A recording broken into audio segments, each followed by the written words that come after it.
अस्सलाम वालेकुम वरहमतुल्लाहि वबरकातुहू। डियर स्टूडेंट्स, मैं हूं ज़फ़र इस्लाम। आप लोग देख रहे हो मेरा यूट्यूब चैनल ज़फ़र अल केमी। हाँ, हमने फर्स्ट ईयर केमिस्ट्री का यूनिट नंबर 7 केमिकल एक्विलिब्रियम का चैप्टर स्टार्ट कर चुका है। केमिकल इक्विलिब्रियम से हमने जो टॉपिक स्टार्ट कर चुका है वो है इम्पॉर्टेंस ऑफ कीसी। इम्पॉर्टेंस ऑफ कीसी की 4 इम्पॉर्टेंस मैंने लास्ट लेक्चर में लिखे थे। यानी कीसी के जो इम्पॉर्टेंस है हमारे सिलेबस में, हमारे कोर्स में जो एप्लीकेशन, जो इम्पॉर्टेंस शामिल है कीसी के, हाँ उसके नाम मैंने लिख चुके थे और फिर फर्स्ट इम्पॉर्टेंस भी डिस्कस किया लास्ट लेक्चर में। आज की लेक्चर में हम इम्पॉर्टेंस ऑफ कीसी का सेकेंड इम्पॉर्टेंस या सेकेंड एप्लीकेशन डिस्कस करेंगे। सेकेंड इम्पॉर्टेंस है prediction of the extent of reaction. ये कीसी का सेकेंड इम्पॉर्टेंस है। इसका क्या मकसद है?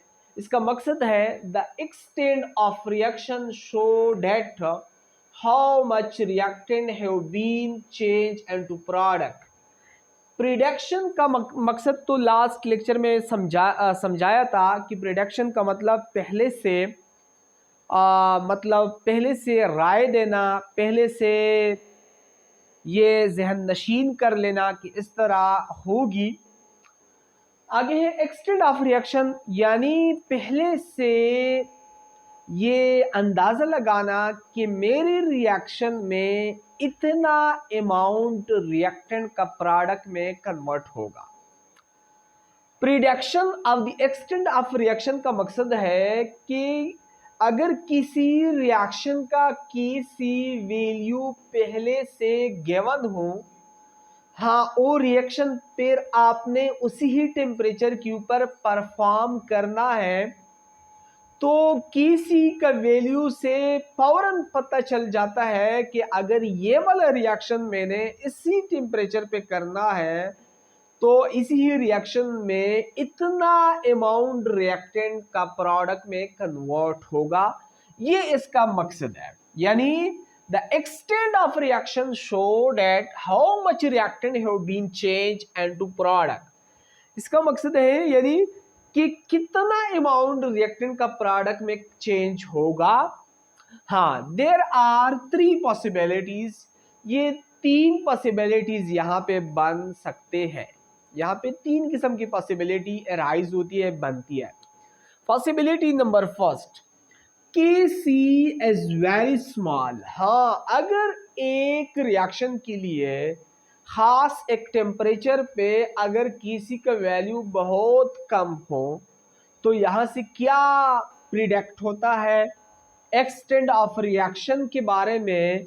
अगर किसी रिएक्शन के लिए किसी वैल्यू इंतहाई स्मॉल है एक खास टेम्परेचर पे, तो यहाँ से किसी भी केमिकल रिएक्शन के लिए क्या प्रिडिक्ट होता है, यानी एक्सटेंट ऑफ रिएक्शन क्या प्रिडिक्ट होता है।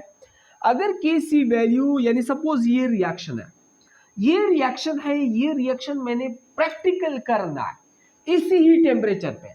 सपोज मैंने ये रिएक्शन करना है 25 डिग्री सेंटीग्रेड टेम्परेचर पे। हमें पहले से ये वैल्यू दिया गया है कि इसी रिएक्शन का 25 डिग्री सेंटीग्रेड टेम्परेचर पे ये केसी वैल्यू है। हाँ, केसी वैल्यू कितना है?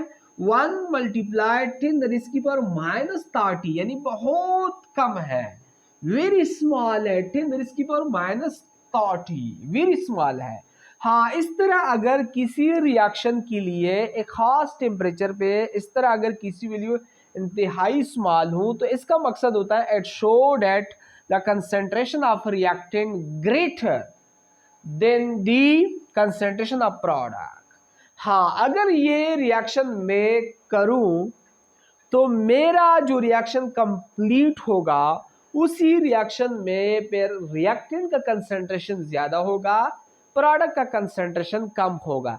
यानी मेरे ये रिएक्शन जब मैं इस इतने ही टेम्परेचर पे परफॉर्म करूं तो इस रिएक्शन में इक्विलिब्रियम जब आएगा उसी टाइम आएगा कि रिएक्टेंट कंसेंट्रेशन ग्रेटर होगी प्रोडक्ट कंसेंट्रेशन से। ठीक है, यानी ये रिएक्शन प्रैक्टिस, सपोज ये रिएक्शन मैंने परफॉर्म करना है, ये रिएक्शन मेरे साथ प्रैक्टिकल बुक में, जो प्रैक्टिकल बुक है वहां मौजूद है। हाँ, इसी रिएक्शन के साथ लिखा है कि केसी वैल्यू इसी रिएक्शन का ये है इतनी ही टेम्परेचर पे। जब ये रिएक्शन करूंगा इतनी ही टेम्परेचर पे, जब इसी रिएक्शन में जब इक्विलिब्रियम आएगा, जब प्रैक्टिकली मैं ये परफॉर्म करूंगा, जब इसी के अंदर फिर इक्विलिब्रियम आएगा, तो इक्विलिब्रियम के दौरान प्रोडक्ट कंसेंट्रेशन से रिएक्टेंट का कंसेंट्रेशन ज्यादा होगी। यानी पहले से प्रिडिक्ट होता है कि ये केसी वैल्यू जब हो तो इसी रिएक्शन में जब ये रिएक्शन कंप्लीट होगा तो रिएक्टेंट कंसेंट्रेशन ग्रेटर प्रोडक्ट से। अच्छा, इंपॉर्टेंस नंबर 2, सारी इंपॉर्टेंस ना पॉसिबिलिटीज नंबर 2, इंपॉर्टेंस तो सेकंड है।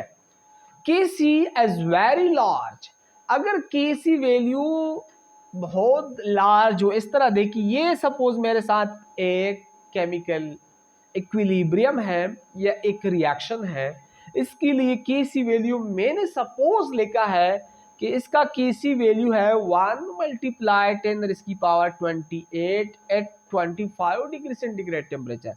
हाँ, मेरे साथ एक प्रैक्टिकल बुक है, वहां ये रिएक्शन लिखा है और इस रिएक्शन के साथ लिखा है 1 multiply 10⁻28 at 25 degree centigrade temperature.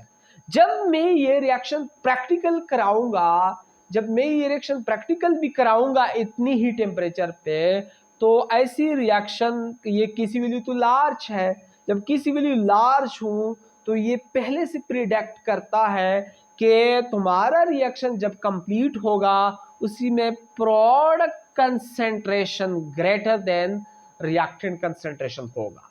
यानी ये रिएक्शन जब मैं प्रैक्टिकल भी परफॉर्म करूंगा, जब ये रिएक्शन कंप्लीट होगा, मेरा कहने का मकसद ये है कि जब ये रिएक्शन कंप्लीट होगा इतनी ही टेम्परेचर पे अगर ये रिएक्शन मैं परफॉर्म करूं प्रैक्टिकली भी, जब ये रिएक्शन कंप्लीट होगा तो कंप्लीट होने के बाद अगर मैं देख लूं प्रोडक्ट और रिएक्टेंट कंसेंट्रेशन, तो प्रोडक्ट कंसेंट्रेशन, ये प्रोडक्ट का पार्ट है, पी लिखा है, प्रोडक्ट कंसेंट्रेशन ज्यादा होगी रिएक्टेंट से। हाँ, उसके अलावा स्टूडेंट्स इंपॉर्टेंस नंबर 2 के अंदर जो पॉसिबिलिटीज नंबर 3 है, K C is neither small nor large.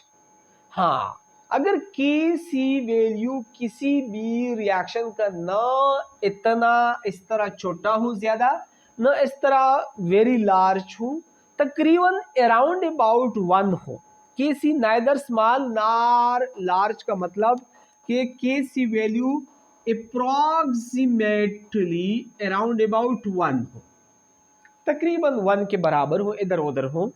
तो इसका क्या मकसद होता है, तो ये प्रिडिक्ट करता है कि तुम्हारे रिएक्शन में प्रोडक्ट और reactant concentration of reactant and product is equal.